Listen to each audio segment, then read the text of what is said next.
Sometimes winning is a game of inches, not miles. And it's kind of stressful to operate in that territory, but it's also really exciting to know that because you don't have to battle for huge distances. You just have to battle for little efficiencies. And that can mean winning the entire race. All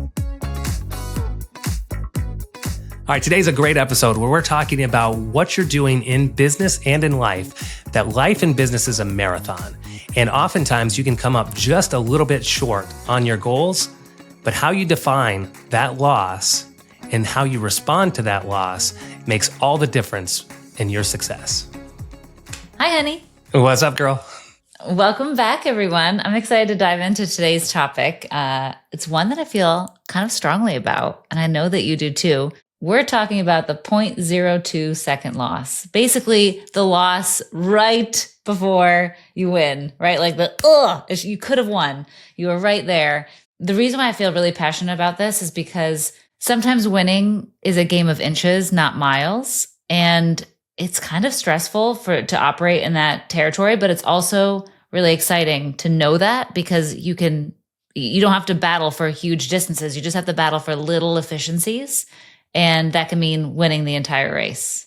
Right. So I love that. I'm excited to get into it. Absolutely. The idea of perspective, right? I think it could be very stressful, like you said, to be like, just to be so close and I can miss things by just a little bit.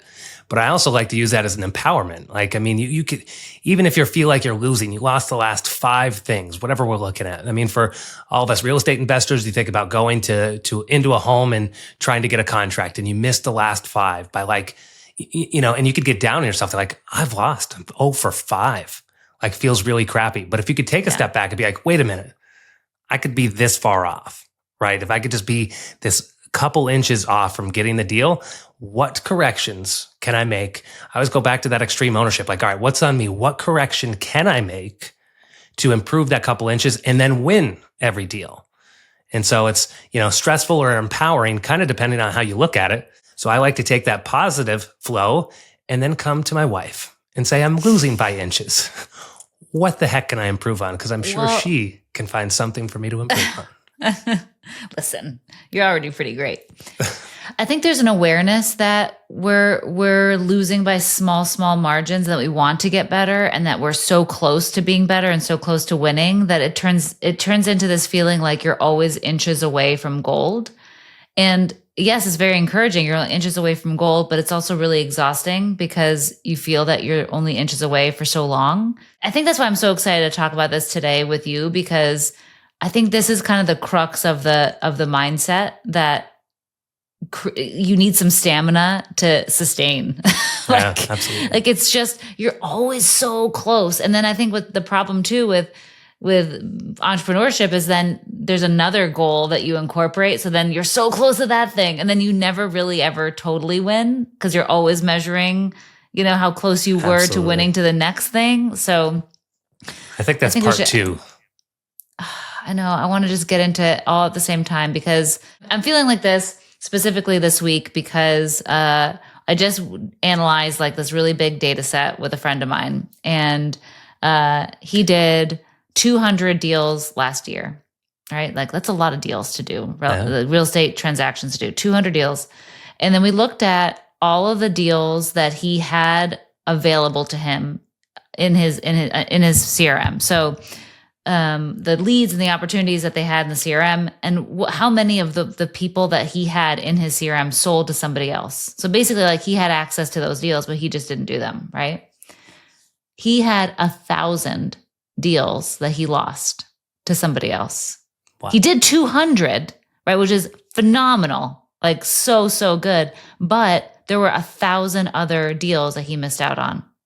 Yeah. So the pot of stuff that you're missing, like concentrating on losing less was actually a bigger pie than trying to do more, if that makes sense. Like I just need to lose less than I'm currently winning. So it's kind of this like, you did great. You hit your personal record. You did 200 deals in a year, but you had the opportunity to do 1,000 more. It's just kind of this like, how do you handle this? Yeah. One thing I have running through my head too, not to distract us too much, is just the idea of sometimes you don't see your own strengths. And I think for you're making it seem like it's, we all see that we're just a couple inches away. But I think talking about a leadership podcast, like it's so important that your team may not feel that same way. So this is, I think, one of Stephanie's core geniuses and why she's so powerful in a room and leading a company is she comes in and is able to get everybody else excited. Because you're the one in the room that feels that way. Guys, we're an inch away. When I think a lot of people feel like, no, we're freaking a mile away. And I feel like crap. And you have such a good power and such a good energy to come into a room, revitalize it and be like, hey, we are only inches away. So I don't want that to get lost on the people that are listening, that maybe you feel like you're miles away and this can encourage you. But if you're one of these people that's like Stephanie, not everybody is like you. And so you need to go into your team and empower them to recognize, let's get on the same page. We are just an inch away, and then move into that next realm of like, what do we do to get that inch better, to lose less? Because customer acquisition is a huge cost, right? To be able to find somebody that might be interested in your product, that might be interested in selling their home is a big deal. So if you already have them, like you said, in your grips, how do we make sure that we don't lose them? Yeah, I mean, I think it starts with, first of all, knowing that this is a very long game, right? There's more than one race here. That helps me because I truly, I just want to win all the time, and I want to operate at the best all the time. And obviously that's not possible. Like you can't literally only be your best. Then that doesn't count anymore. It doesn't make sense, right? You can't only be your best. You have lots of different versions of you. And I hate that. I just want to I just want to always operate like to the highest level that I can. All we do is win, no matter what. And so it's hard to lose, right? And it's hard to be so close to winning. And it's also hard to look at all the opportunity that you had, but you didn't capitalize on. So that's the way that I keep my mind straight, is that is always going to be the case. Okay, so if that's always going to be the case, that there's always more that I could do, and there's always stuff that I can do better, then I can start to have some mental stamina that it's just going to take me time to get better, and it's a slow but sure process of getting a little bit better. And I need to constantly remind myself of that. Constantly. We have to normalize the journey for ourselves, and I think for others. And this gets talked about all the time, the idea of like social media, that's all people do is share their wins. And it's so easy just to see everybody else constantly winning, and we don't see their struggles and their quote unquote failures, and feel like I'm the only person that's failing. And this comparison, definitely, I've talked about all the time, the idea of like, what scoreboard am I playing? I oftentimes feel terrible about myself. Yeah. And I look and I'm like, I'm comparing myself to the wrong scoreboard. I'm playing a soccer game and I'm comparing it to the basketball scoreboard. Like, no, they're two different things. Like, what am I even setting myself up to compare myself to be able to continue through that perseverance of a journey? So how do you do it? And I think that's really just kind of it. And it's a daily process for me. Honestly, to be honest, I went through a period of time where I just kind of took myself off of social media. If you look, I kind of like was a little bit of a ghost for, probably 2 years. And the reality is it was because it was my own protection mechanism for my own mindset to get on there and be like, oh, well, I don't have a plane. Like, where's my plane? I don't have a private yacht. Like, what the hell am I doing? Like, why do I suck so much? Who are your friends on Facebook? Put it in the comments. How come we're not on these yachts and planes? Right? Like, now I could feel even worse about myself tonight because my wife's upset we're not on the yacht. But no. Just for clarity, I'd rather be friends with the people with the yacht than to have the yacht. That's fine. I'm very friendly. I'll come on the yacht with you. We'll have a good time. If you've got a yacht, let us know. We're great guests. But so one is just kind of normalizing the journey. Two, removing distractions from me that, you have to do a checks and balances. We talked to my kids about this as well. Like, look back, our kids, look back at like, what were you just doing before you felt bad? You know what I mean? And recognize the traps that you're in. So if you're doing something, for example, you're scrolling social media and you get done, do you feel better about yourself or do you feel worse? And how many times do you have to feel worse about yourself before you're like, maybe I won't do that? maybe I should stop eating 3 donuts at a time. So one is just kind of removing some of those negativities, and then surrounding yourselves. I know we talk about it a lot, but like surrounding yourselves with the right people and the collective genius and like these different types of groups where you can get into, surrounding yourself with people that have good mindsets that can kind of keep you well grounded, that have been through the journey. I think it's really like that group specifically is really interesting because you have people that have been successful for a number of years. You can find yourself in a room where you're like, yeah, we've all been successful for 3 months. Like, cool. When you can find yourself in a room of people that have been successful for 20 years, like they've been through some stuff. Like, where's that war veteran that's been through some crap that I could talk to? And they can, finding people that are they're willing to be vulnerable of like what reality is. And like I said, that kind of normalizes the journey for me. And perspective is one of my favorite P words. I have a lot of favorite P words, but perspective is one. And so making sure. I don't think we should list what your favorite P words are.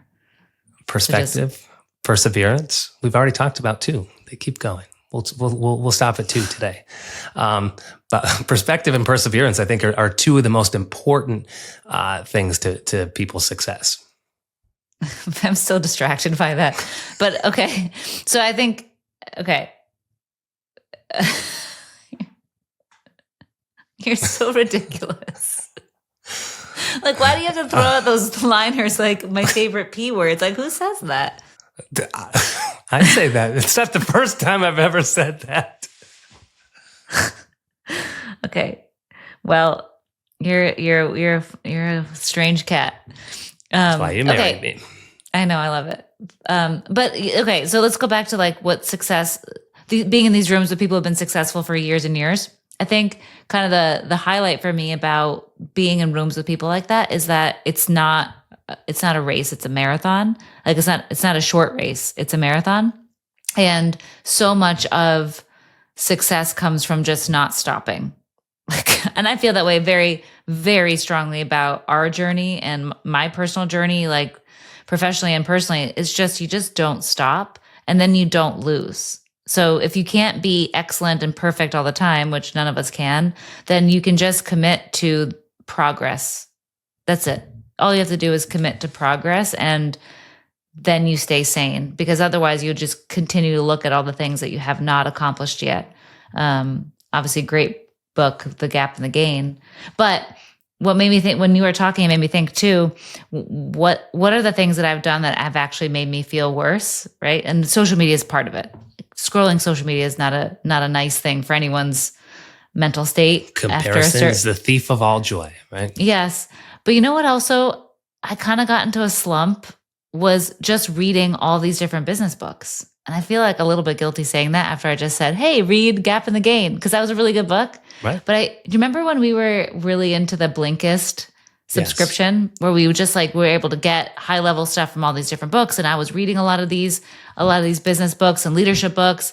And I feel like I read a couple hundred in a year. It was wild. And that made me feel awful. I think that made me feel so much more confused as to where I wanted to go, because I had so many different voices in my head of where I should go and how it should be done, that I actually had to take a complete hiatus from reading leadership books and just be present with where I am and where we are, and just dig into our business for now. Obviously, those are influential and you can pull little nuggets out of it, but it just became like paralysis because there was so much analysis. You know? There's no way you can implement it all, right? And again, going into especially, so I think that's really great advice for all of us, right? It's a lot of life is not about learning new things, but implementing what you already know, relearning the things that you should be doing. And again, going back to one of your strengths is like, you are a doer, right? Like you get things done. I can come up with an idea and then it frustrates you because you're like, all right, now I see the next 12 steps that I need to do to get it done. So imagine if you're reading each book and you're like, all right, now I need to implement. You could take one of those books, like a 4DX. You could take one of those books and you could spend a quarter, 2 quarters, getting it fully ingrained into your operation, and then it'd probably take you another 2 quarters to get it like, all right, habitual through everything and part of the entire culture. So do that on even 50 books, and it's just an impossible feat, especially from somebody like yourself who wants to actually get it done. I get very overwhelmed by that because then I'm impatient. I want it all done now and I want to feel all the benefits of it. And it makes so much sense and I want to get it done. Yeah. Yeah. I had to go take a break and go read fairy books. And just Life give me is something about balance. Give me something totally different. I'm going to go to some fantasy land. That's it. Yeah. I'm out of here. And so, I mean, I think coming up with that shortness, right? The idea of like normalizing that to the journey. I think it's even probably behind me. I used to say we win or we learn all the time. And then I actually saw it at like a Home Goods. It's like, oh my God, I have to buy this. Like I've been talking about this for 3 years. Like somebody actually made it as a palette, whatever. But so I think that's redefining like what kind of failure is. Like failure is not failure. Failure is, progress. It's a step in your journey, right? It's just one, normalizing that. But I think also you can't just normalize, it's just part of life, right? Especially if you're a high achiever, like you're probably not getting punched in the face every day going, part of life, lost another one. Oh, well, right? There's like, normalizing it as a journey, but what can I do now? Bringing it back to like, what depends on me? How can I improve? So it's, after a lesson, I always say I could be upset about something long enough to realize what I need to change about it. And then I need to move on. And hopefully I can learn that lesson quickly. Sometimes it takes you a few times to actually learn the lesson. Maybe I should put Post-it notes up, but getting into, some of those things are just changing a process, right? Like, what do you find are some of the things, some of the changes, or how do you go about knowing what change you need to make when you do have a lesson or a failure? I know like some of the ones that we've implemented, in our business, going into now that's all I do, right? Is sleep, breathe real estate stuff. So you just think about like, okay, we missed out on this one. We, finally call the person back for an appointment and they've already sold their house, right? We're looking for motivated sellers. If they're really motivated, they're going to sell. So we have to look at our systems and processes, making sure that stuff is dialed in to not miss those opportunities. Do you have any processes that you've learned from some failures? I feel like you should tell a story about failure. Why are you telling me? So here, we'll stick with the P words. I have so many failures. We all know you have a bunch of failures. I'll tell you. So persistence, here's a small one this morning, right?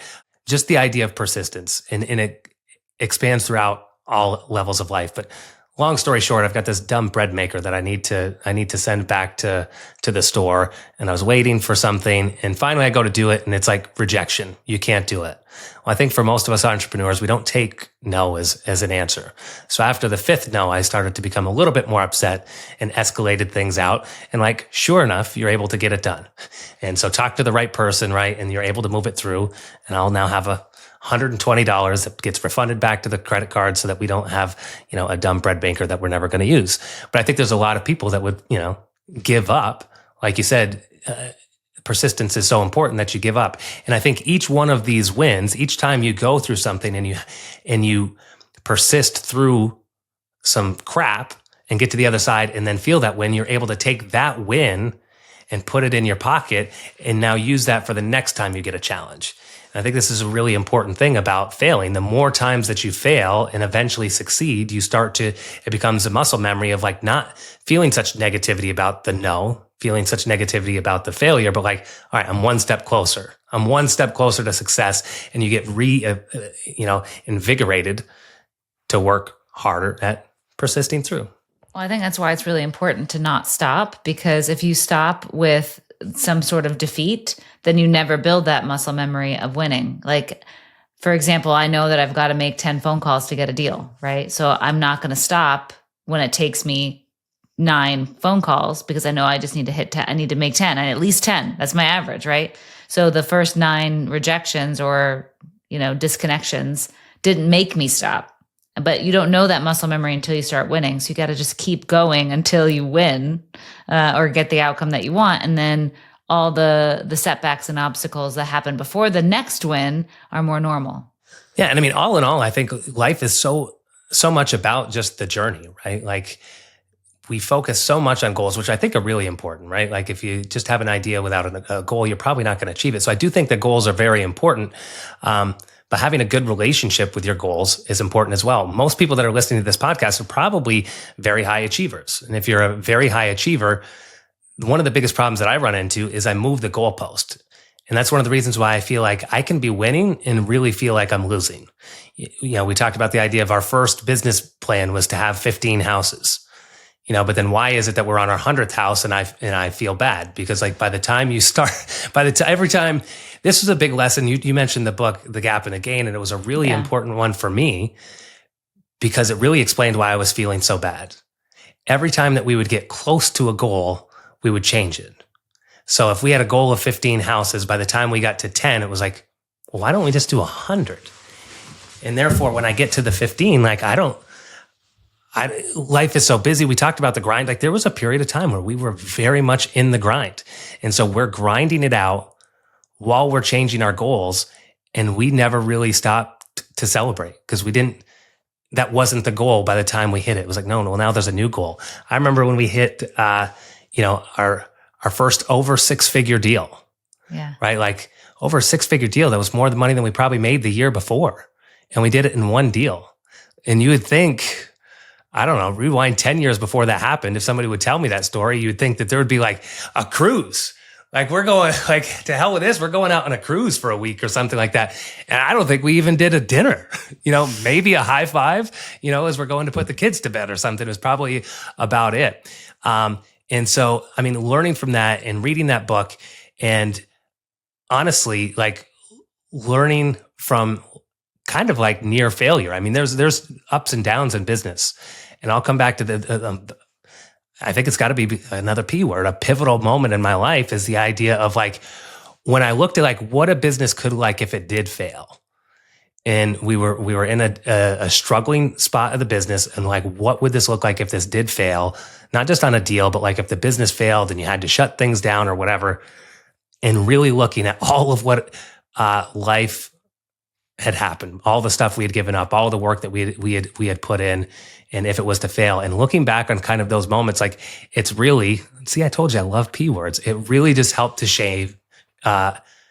frame my perspective, and it really just comes down to the perspective of like life is a journey. And when you can make the most out of the journey, learn as much as you can throughout the journey and help as much people, like, are you failing along the way? And there, I love it. We have one of our friends. It's like, I don't use the word failure. Like I hate the word failure. Like failure doesn't exist. And it's really comes down into how you define it. And there's all these moments where, life is more about your response to what happens to you than what actually happens to you. And so that book and that moment of like reflecting on our life and our business, like if something bad was to happen, has just shifted my perspective into like enjoying the journey, each step along the way, and all of the people that we've been able to help and all of the impact that we've been able to have. And I live life. I got a tattoo. It says no regrets. No, I don't. Just kidding. But now I try to live life with no regrets. I think knowing that failure, like complete failure, losing the business is an option, and that you will survive is an important mind shift to have. Period. Because I think we can all tie ourselves too much to the success of that one thing. And then once you realize, okay, I'm not going to die. We're still going to be married. We still have our wonderful children. Like the world doesn't end if the business fails. I think then it's almost like a restart. Like, okay, so I don't have to live that way, like with my back against the wall anymore. I've positioned myself now. This is going to take progress. It's going to take a while to do all the things that I want to do. I think you operate a little bit differently. And I think that's why I feel like I keep going back to like, burn the boats, like go all in. Like, no, you can't operate like that. You can't, because then you tie too much stuff to one thing and you can't think clearly anymore, So I think one of the blessings of being in business for so long is the stamina that comes from just understanding that, yeah, it could all fail and it's going to be okay if it does. I'm going to do everything in my human power that it doesn't. And there's a lot of things that I can do that are in my control that I can win, but I still also have to pace myself that this is a long game. I'm going to show up and I'm going to fight the inches every day, and I'm going to stay healthy enough that I can be running 10 years later. Yeah. Identity is so good. I like the game of inches because I think there's so like that example of my friend that had 1,000 deals that he could have done that were just sitting in the system and just had to be a little bit different, like a little bit better to win. And then like you can unlock this giant potential that you literally had on your plate, from like little process improvements inside your business, little levers like higher answer rate, better conversion rate, better appointment attendance.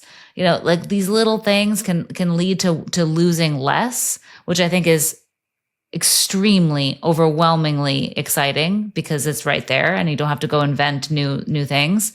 But in the same vein, the battling that game of inches and then changing your goal, that part is really difficult to get right because I'll speak for myself. When we first started this journey, I had no idea what was even possible. So like, okay, we set the goal for 15 houses and that sounded astronomical. But then once you get into that, you're like, oh wait, no, like we're capable of this. And so of course you change your goal. You're like, no, I actually was thinking way too small and I need to be thinking bigger. And you don't really get that. You can't really understand what you're capable of until you start doing it. So it's hard to say I'm never going to move the goalpost when I don't move even know. Move your goalpost. Don't get me wrong, folks. I am saying move your goalpost. Just going back to that book, what does it say? Always measure backwards. So you can have your goal, be aiming towards a new goal, but don't forget to measure backwards, to look back at like, where did I start? Because oftentimes you'll see like game of inches, right? I'm inches away from the next goalpost and I feel terrible because I'm inches away. But when I look back, I'm like, holy I've gone miles. Yeah, like, exactly. Wait a minute. Why do I feel bad about these inches when I've gone so many miles? Exactly. It's that awareness of where you've come from. I think that's way more important, and that it's achievable. And you just literally keep going. You just keep trying to figure it out every day. You know. Yeah. I mean, you said something about identity that I don't know. Maybe we'll have to get into another time because I think identity is so important, and what we put our identity in. I think it's very dangerous for people. And I've gone back and forth. I've got my whole journey on this between putting it into the business to then like putting it into raising the kids. And like each one of those is going to have its detriments. You can't put them in either one. All those things are long games. If you want to talk about a long game, child rearing is a huge long game. They're not going to, they're not even going to tell us thank you. And for all the things until they have kids and they're 30 something years old. We've got to play this long game and hopefully find out we didn't mess them up, Right. And even still, you can't put your identity in it, right? Like, so the idea of the identity, right? Turn this into a marriage podcast with the idea of like, at some point, like these kids are going to be out of this house, right? If my identity is just in there. And so I've noticed this as we've gotten busier, et cetera, and you're tied into your business and I'm tied into this business and we kind of grow, I don't want to say grow apart, but like focuses are kind of, separated. If just the focus becomes in the kids, I think this can happen to one spouse or the other or individually. If the focus becomes all the kids and your identity becomes in the kids, well, the kids leave. And then what happens? If that's where all of my identity was in, it would be a huge disappointment to have them leave versus changing the perspective and like, I'm here as part of this journey. I'm going to fail. I'm going to have all these little parental failures along the way. My kids are going to have these little failures along the way, but we're about the journey, about growing, 3 children successfully to go out into the world and to be able to do good in the world and to take care of themselves. When I shift my identity into that's my purpose is not in the children, but my purpose is in releasing these children into the world. Like it shifts the focus a little bit, but I don't want to go too deep in there because I know we're going to run out of time. Just getting back into, this is an appreciation podcast for Stephanie. This will be 3. I'll just have to stop after this one. I think hitting on that point that it's easy to become overwhelmed. I felt like we were kind of like, I don't want to say failing, but kind of failing in the business, not hitting the goals that I want to, and just grinding. You can be busy, right? And not necessarily productive and like just busy. I don't know. We just keep failing, but just do it and maybe do more. What if we were doing more of the same stuff? And maybe we would win more, but just kind of keep failing more. And again, I think you've done a good job to kind of come in and create a dashboard where you're like, all right, because I am a big about controlling the controllables. And so you help me direct that energy, right? So the idea of like, I need to control the controllables. What the hell are they even? And like you could put them clearly out in a dashboard to be like, I love you might feel right? You might feel overwhelmed that you've got all this stuff and you're losing by inches and you need to do a lot more. What can you focus on? Just focus on these 5 things. Put these 5 things up here. You talked about response times. You talked about percentage of offers made on opportunities, right? And you have these specific things that you want us to be able to focus on and put them on a dashboard and refresh them and talk about them every day. And so, like you said, you might have to meet with 10 people before you win a deal. And so those kind of going back to some of these other books, right? The lag measures are hard to measure your life off of a lag measure. Yeah. But when you can start to measure things based off of a lead metric of the idea of like, what can I affect real time today? What can I control that I know from an experienced operator will be able to affect what I actually want? My bottom line of being able to make more money, but I can't put money into my bank account today. What do I have control over? And I think you've done a great job of helping us kind of hone in on what those are. Well, thank you. I like a dashboard, and I also like to measure as few things as possible, right? Like, well, I'll rephrase that. I like to concentrate on as few things as possible because there's a myriad of variables that affect everything that we do. So if we focus on a couple areas and then get improvement, we can choose new things to focus on later. But yeah. I think what's really wonderful is sometimes just starting to measure and look at something improves it. Like just straight out of the gate. We talk about appointment attendance. Just talking about appointment attendance has improved appointment attendance. What do they say? Inspect what you expect. Right? Oh, I like that. All right. So here's one for you. Did you lose a deal this week by inches? Let's see. Not necessarily this week, but last week I did. Last week we did not hit our numbers that we needed. Like not even close did we hit our numbers. But we had a really great pipeline development week. So we had conversations with the right people. We had opportunities being created. We had, appointments being attended, and a lot of like forward momentum. But we didn't actually hit the goal of the number goal, which we missed the goal. We missed the number. Like there's no disputing it. Like that can't happen. We have to hit our weekly numbers. We can hit our monthly numbers. We can hit our quarterly number. But I would still look back on the week and say it was a win because all the things that we did were going in the right direction still. And we did not lose momentum. And there was a moment that everyone was very discouraged to look back and be like, we didn't hit the number, right?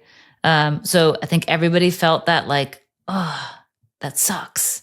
But it kept everybody super motivated to move forward and do the things that we know we have to do to hit the number. And you don't just hit your number out of the thin air. You hit the number because you're talking to the proper people and you're building the proper pipeline and you're generating the leads that you want to do. And you're having these conversations. So I think that's still a win in general, but we did miss it. And so I think what it was for me and the team was really a reminder of controlling all those leading metrics that result in the number instead of just hanging everything on us hitting our revenue goal. Like we need to hang everything on the conversations that we have every single day, and like hitting our conversation goals has to be non-negotiable. So if we don't have anything scheduled, you just got to go out and you got to get it. Otherwise you're going to have these lumps. And that's what I think stresses me out a ton, is to not have consistency. Like you put, processes and people into place and then it's not consistent. You have better months than others. You have better weeks than others. And it's like, why?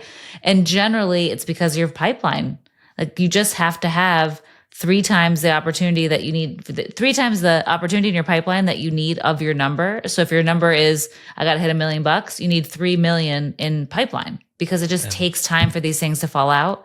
And so that was a lesson that was reiterated for our revenue goal. So technically a loss, but find the win. Yeah. And you get to take that lesson moving forward, knowing what I say, definition of insanity, doing the same thing, expecting a different result, right? And we need to continue to re-engage people, continue to show them of what matters. And so having those dials to turn on is great. Yeah. Focus the team, course correct. And then with next week's win, you'd be like, now reinforces A, what we need to be doing, but B, when we've hit another slump, like we've had a slump before, we've gotten through a slump. This is not the end all be all. Yeah. This doesn't mean the end of everything, that we can course correct. Yeah. So I think that's awesome. I think this is a great episode. And the idea of remembering that like winning is a moment. Like if you're going to put all of your success just in a win, right? We are failing or learning most of the time, right? So if you're just celebrating your success on a win, 99.9% of the time, you're going to be unhappy, right? So recognize that the growth is a process, that when you come up short, you want to see what are my controllables that I can actually control. And if you're not positive on it, get around other people that are in your industry, that are doing things that you're doing, that have done what you've done, and learn what those metrics are, what those levers are that you can focus on. Because it's all about the P's, perspective and perseverance. I will say one more thing to that too, that it's normal.